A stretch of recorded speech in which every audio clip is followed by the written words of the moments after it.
I love the way my van looks in the golden hour light, man. It looks so good. All that stuff I've done to it. The only thing I regret is that the AC sticks out of the roof too much. But to fix that, I would have to take the whole roof rack off and redesign everything up there. You know, I would love to get my hands on a second van and build it all out from scratch. So many things I'd do different. I'd save a ton of weight. And if you're asking what van I would get a second time, I would get the same one, the Ford Transit medium roof, medium length, because the Sprinter only comes in 2 lengths. The shorter one is shorter than the Transit, so I'd be losing space, and the longer one is way too long for me to park in a normal parking space. I'd have to change my whole lifestyle. So I think the Ford Transit medium is the perfect body. I would get that again. Anyway, I'm rambling about my next van build someday, future video. Right now, I'm going to the Charles River, going through a little scenic spot here. Down here on Recreation Road, there's a little path you can cut up and walk across this abandoned train bridge, which goes over the I-90 ramp. I see people up there doing it right now, so maybe they've turned it into an official trail. I'm not sure. I usually go up this way and get onto the bridge right here. I have to climb up a little bit. Let's see, I'm not sure how else. Oh, here we go. So path right here. And yeah, you just climb on like this. I guess that's how they did it. That's how I do it. And this takes you onto a little island between all the I-90 interchange exit ramp stuff here. Yeah, this used to be a beautiful park with like kayaking and boating and stuff. When they built the interstate system, they cleared it all out, put on these ramps and stuff. I've complained about this before. I thought they ruined the parks. But in retrospect, they've kind of preserved them because no habitation can ever be built here. It's kind of like the animals have this infrastructure all to themselves, you know, like a playground. Just catching the last bit of light, but I need to go over one more ramp here. I think this actually goes right over I-95.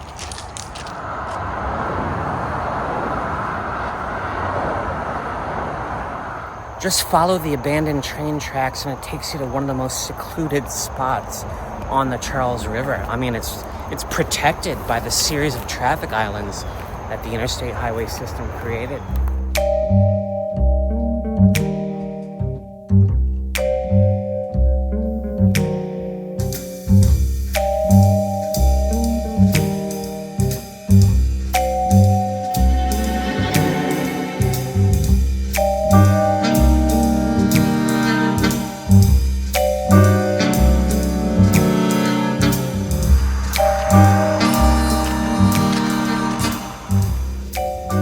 Turned out the riverbank wasn't the prime place to shoot the sunset tonight. It was right there on the overpass.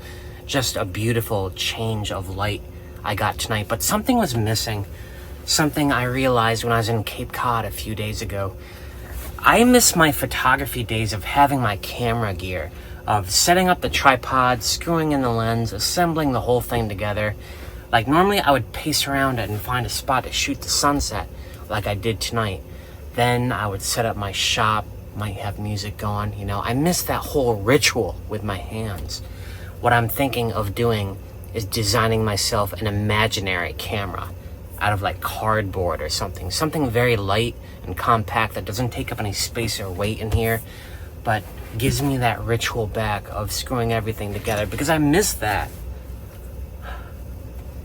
Yeah, so I think I'm gonna go to CVS tomorrow, try to pick up some cardboard if I have the time. I picked up some cardboard at the CVS near my gym right after work. I love taking on a new arts and crafts project.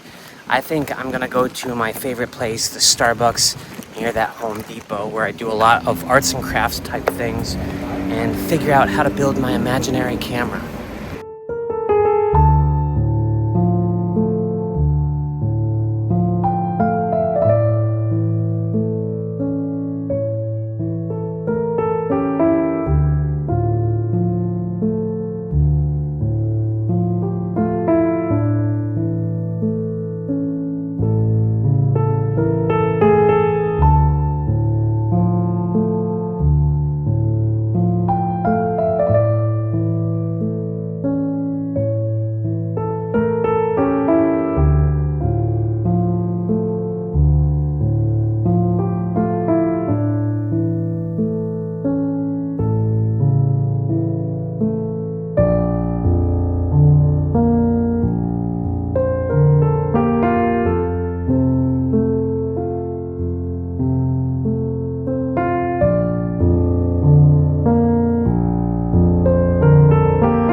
All these people back here dining al fresco on this beautiful summer night, they didn't just dedicate 3 days of their lives to building an imaginary camera.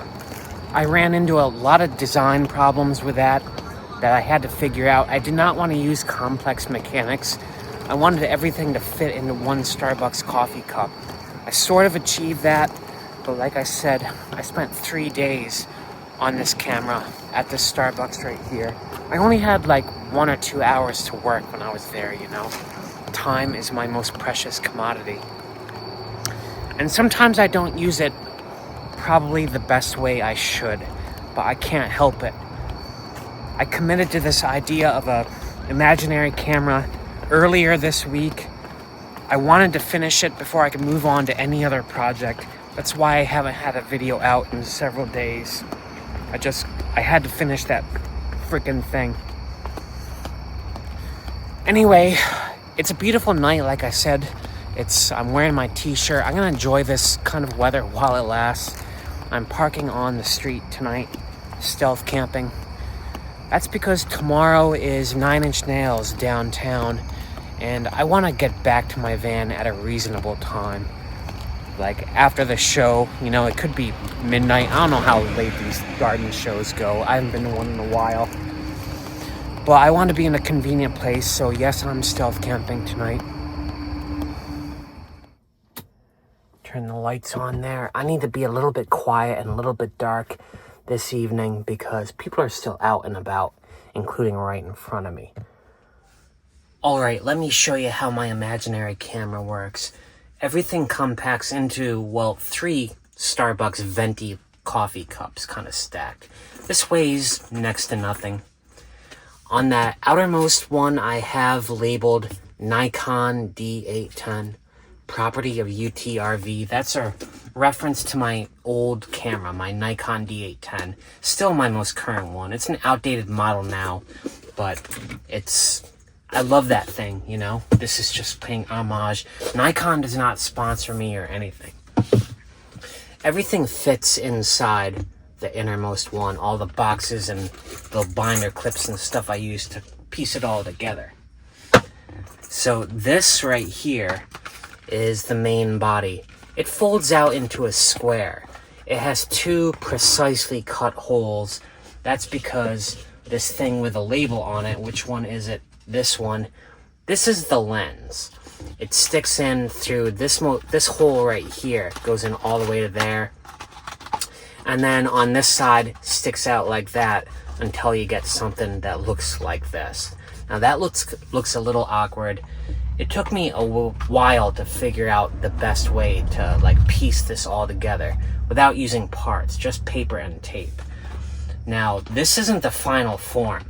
Obviously, my camera always had a tripod.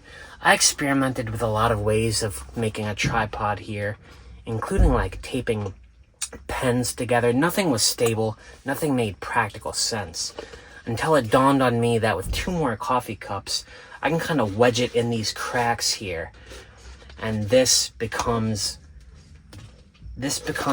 not only stabilizing the body, but it becomes the legs that you sit on the damn thing. This is my control panel right here. This goes along the top. You see these little red tabs I put in certain spots? That marks where you attach binder clips. They go like this.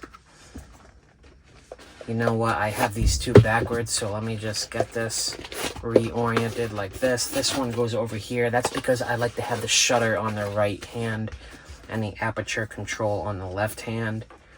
So this goes like this. Attach a binder clip to there. And this one goes over here. Attach a binder clip to here. Now, can you read that? I have 3 settings on my Nikon D810. Most cameras do. Exposure priority, where you set the exposure and let the computer decide the aperture and the ISO. There's also aperture priority and ISO priority. I only ever use aperture priority, so that's all you can toggle to on my imaginary camera.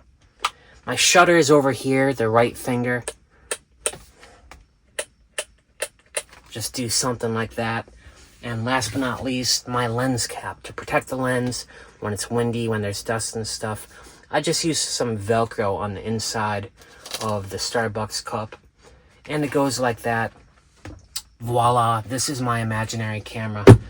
A work of art that took me way too much time and way too much mental energy, and I had to stop work like on all other projects, filming, editing, until I figured this thing out. That's why this video is so delayed. I couldn't help it, man. I had to build this freaking thing. When I start a project, I can't stop until it's done. Even if I start to sputter around, and even if it starts to lose like meaning, you know. This gives me something to do while I'm doing a time lapse on my camera, setting this thing up. I'm gonna take it with me, see how it works, see how much I like it. Obviously, it's gonna take some practice putting it all together, because that was a little rough. I just did it for y'all. This is a mess, this video. You know, I've been putting out a video every other day for a while now, because I got into a rhythm. I got into a nice habit. When to film, how much to talk, when to record. Do half the editing at night and then the other half in the morning. And this derailed all of that. I have lost my momentum. This is like, I haven't posted a video in 4 days, which is the longest I've gone without doing a video in over a year, if you can believe it. I've been doing a video every other day since summer of 2024. A few times I missed and posted every third day. And my mojo is just totally off right now. Like, everything is just totally off. Because of this stupid imaginary camera, you know. Because I needed something like this. I needed something. Oh. Alright. Aside from that, it's been a busy week for me. I had the doctor's appointment on Monday. Leg is fine, cuts are fine, they're all healing, so whatever did that to my foot, there are no infections or anything. Had a dentist appointment yesterday or a few days ago, I don't remember. Had an engagement after work one day, and tomorrow I have 9 Inch Nails with a friend. Gotta work the full day first, but I'm so looking forward to that. Then on Saturday, RPM Fest, the Heavy Metal Fest in Montague. Sunday night, I'm camping somewhere. Gotta do some cooking and stuff. And then Monday is, believe it or not, a holiday, Labor Day. I don't know what I'm doing, but man, I need a 0 day, bad. Not just from work, but from building imaginary cameras. Alright, this video is an absolute mess, and I apologize for everything about it. Yeah, I don't know if I'm gonna even upload this. I'm gonna get to that 9 Inch Nails concert tomorrow and start new. So thanks for bearing with me on this hard video. Whatever it was. Yeah. Peace out.